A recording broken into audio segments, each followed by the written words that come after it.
A channel with 150 subscribers absolutely can get a sponsor. And in this podcast, I'm going to tell you how. Welcome to Creating Woot, where we discuss all things YouTube for small content creators. Before we talk about how we get a sponsorship deal, it's important for us to face the realization or the reason why we feel like we can't get a sponsor. We have to get over that hurdle before we can pitch our channel to whoever it is that we want to pitch it to. The real reason I think a lot of people believe that big companies don't want to deal with small channels is because YouTube doesn't deal with small channels. You don't get into the partnership program until you have at least 1,000 subscribers and 4,000 hours of watch time. Sure, they've opened up a few things like shopping and thanks to smaller channels, but that's still a channel with 500 subscribers and 3,000 hours of watch time. And so when we see that and we think, man, YouTube's allowing us to post these videos, but they don't even want to do business with us until we hit these metrics, we assume that that must be everyone else's threshold, everyone else's floor. But that's not the case. When I had fewer than 200 subscribers, I was able to land a sponsorship deal that was worth over $150. There are a lot of companies out there that have massive marketing budgets, and they're not just interested in dealing with big creators. They see the value in small creators. They see the long-term investment. They realize if we start this relationship now, as that creator grows, they're going to want to continue to do business with us. As creators, the truth of it is when we get that first sponsorship deal, there's a little bit of a connection, a little bit of a, what's the word I'm trying to think of? Nostalgia, as it were, almost with that company, because that company gave us our first break, as it were. So how do you create the best package to present to whoever it is you're reaching out to? A big thing is making sure you're sharing the right information. There's a lot of information in YouTube analytics, things like click-through rate, average view duration, your various demographics, what country they're from, what age they are. All of these could be lures to attract a potential sponsor. But which ones should you use and which ones should you avoid? Well, without doing like an individual consulting session with everyone who's listening to the podcast, the best thing that you could do is use YouTube analytics and AI like ChatGPT, Google Gemini, something like that. And what you can do is you can actually go into your YouTube analytics and go to the audience tab for your entire audience and just copy and paste the ages of your audience and the percentages that you have there that they're viewing your channel. And then also grab the countries that they're coming from. Paste that into a chat, but don't send it just yet. Also go to the advanced analytics. And I don't know if you knew this, but in advanced analytics, you can actually export those analytics to a CSV file, which is just comma separated values. And so what you do then is you select the metrics that are of value. So when you're looking at the metrics, a couple of things that would be good to consider including are engaged views, average view duration, average percentage viewed.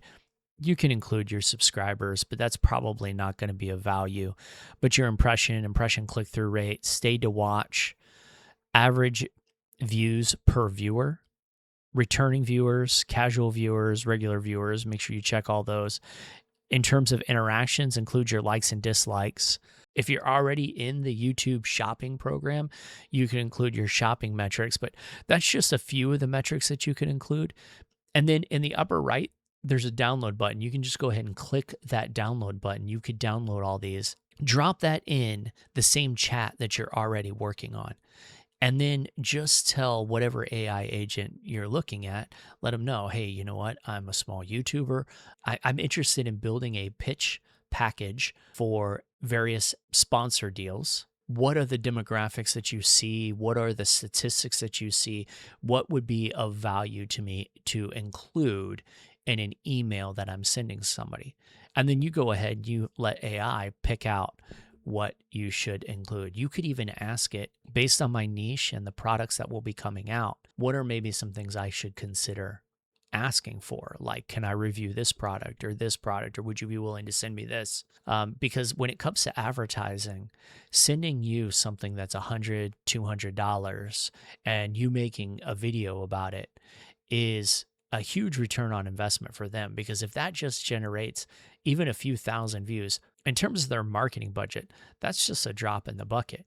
But it also ensures that you as a creator are going to be talking about them. They'll likely want you involved in their affiliate program, because they know that that means that you'll continue talking about their products, because the more products you sell, the more return. These are all things that, they're going to be thinking about. And the beautiful thing about plugging it into AI and just asking AI to help me build this potential pitch package that I'm going to send to these advertisers, it will be able to identify what you should stay away from, what metrics maybe aren't going to have the biggest appeal, what metrics could turn an advertiser or a sponsor deal sour. And so it can make sure and exclude all those.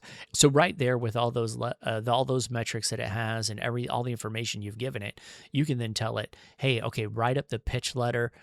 And, if you go out to the website of whatever company you're looking to pitch to, you could find their marketing team or their press team, and then you could let AI know this is the company I'm going to reach out to, and then let it formulate and tailor the message specifically for that company. Before you send that letter, make sure you read through it. When you think about creating this email that you're going to send with this information and trying to create this relationship with this particular sponsor, one thing I would encourage you to keep in mind is who they are and why you want to do business with them. Make sure that you put that in the letter. It's kind of like when you propose. You don't just drop to one knee and say, will you marry me? Before you get to that step, you tell her, why her? Why is it that you fell in love with her? Why is she the one that you want to be your wife? You give her all of that information right there. What makes her special? The beautiful thing about doing this in a sponsorship deal arrangement, letting them know what you love about their products, letting them know why you want to do business with them, letting them know what you love about their company. I've heard that you guys have really great customer service, or I've had to use your customer service and I was really pleased with how well they handled everything and how well I was supported. I love the quality of the products for this reason and this reason, and I love the decisions and the roadmap, the direction that the company is going. By providing it information like this, so you do have to do a little bit of research or ask AI to do the research for you. But by providing that information, it really helps the company see that you're not just massively sending out hundreds and hundreds of emails to every single company, but you're specifically targeting companies where you value their products. And that shows a couple of things. It shows, one, that when you are going to talk to your viewers about a particular product and you're going to let them know that you think they should buy that product, you're only going to do that for products that you actually believe in. You're not just prostituting yourself out to every single product out there.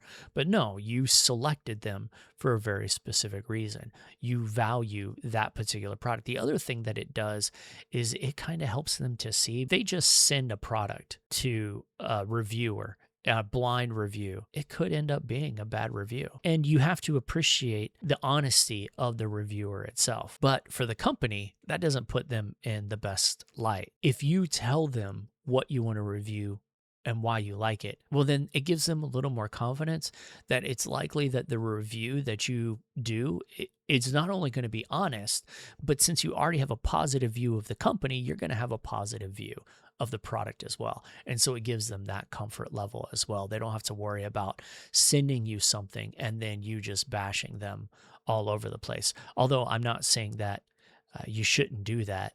I personally, if I don't believe in a product, I don't like to bash it. So I will offer to send it back without a review being done. And I always make sure that that's something that I have the option to do when we work out the terms of the sponsorship. Although I will say in most cases, when you're dealing with very, very low price points, a few $100s, most companies don't even make you sign a contract. They're willing to just send you something in hopes that you'll do a review on it and pitch their products. Another great thing to do is if you have used their products already, talk about those products in a video. You don't have to review it, but it's like, oh, this filament, because I do some 3D printing videos, and I'm using this filament by this manufacturer because I really like it and I think this color is really nice for what I'm doing. And then I go on, right? It's not sponsored. It's just me being honest.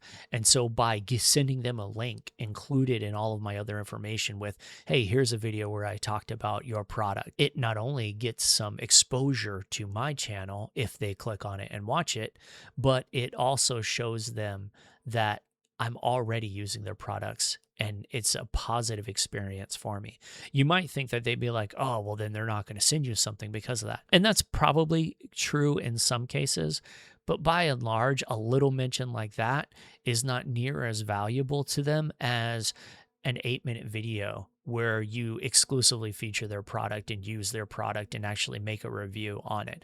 That's going to produce a much, much better yield for them than just a little 2 or 3 second mention in another video. So just make sure that when you are pitching to them, you tell them why you selected that company, what you like about that company. Don't just have it be something generic, but be specific. Previously, I mentioned that I've never really dealt with somebody when it's a small dollar amount where they wanted me to sign a contract or wanted me to be guaranteed to do a certain number of videos about the different products that they were sending me.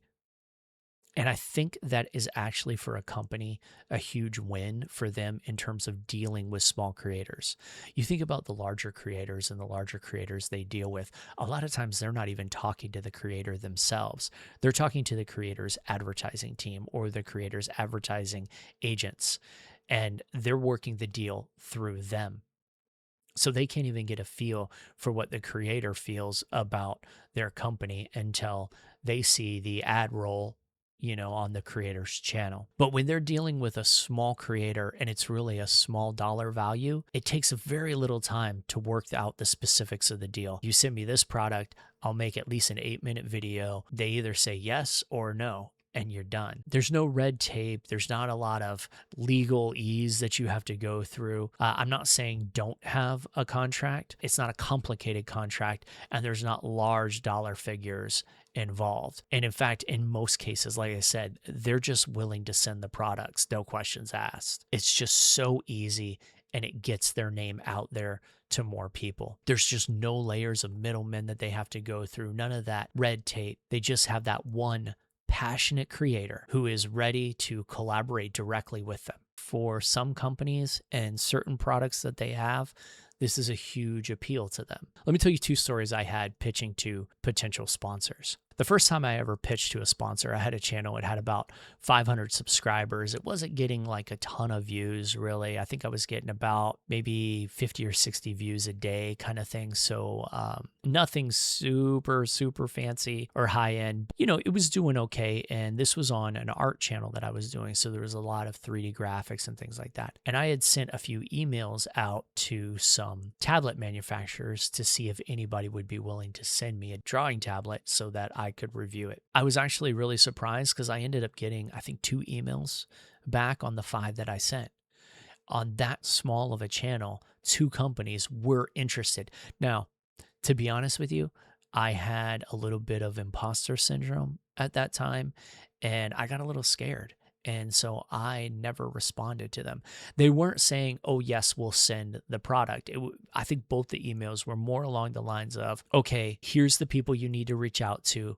Send them your pitch, And so they were interested, even though I had a very small channel. That was encouraging to me. But at that point, the whole legality of sponsors and what I would need to do and how that would work, it really kind of scared me off. And so I decided to pull out of that, and I didn't ever follow up with that. I kind of wish I had now. Hindsight's 2020. A few years later, I had this 3D printing channel that I was working on, and it was growing pretty well.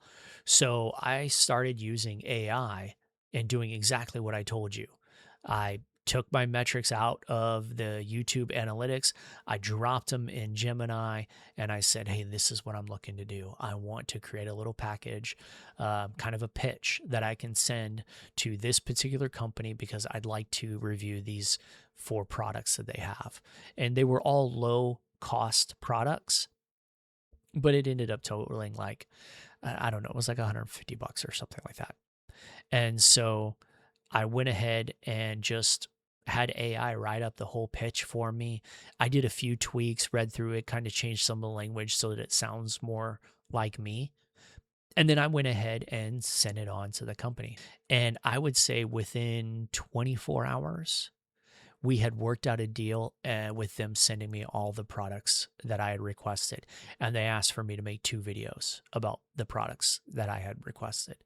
It was actually pretty seamless, pretty painless, and I was really, really pleased. And I'm putting this out there, these 2 examples for you, so that you understand that if you're nervous about it, I get it. It can be a little nerve-wracking when you kind of go from the I'm just making YouTube videos for fun to now I'm actually working with this company to make YouTube videos to promote their products. That's a big change, and it can be a little bit scary for sure, but it doesn't have to be. If you're a small creator and you're interested in getting into sponsorship deals, I hope this kind of helped demystify or give you kind of a roadmap of what you could do. And if you are still listening at this point, do me a favor. And if this motivated you to reach out to some companies that you were hoping to sponsor you, put it in the comments below and let us know what the results were. It'd be super interesting to hear what your successes were as well. Until the next video, keep creating Woot. Well, look who's got another year on the books, still charming folks with them one-of-kind looks. Whether it's tacos or playing the flute, or if you choose, YouTube's a hoot. Don't stay on the sidelines, don't leave yourself on mute. All you need to do is start creating Woot. Yeah, go on now, start creating Woot.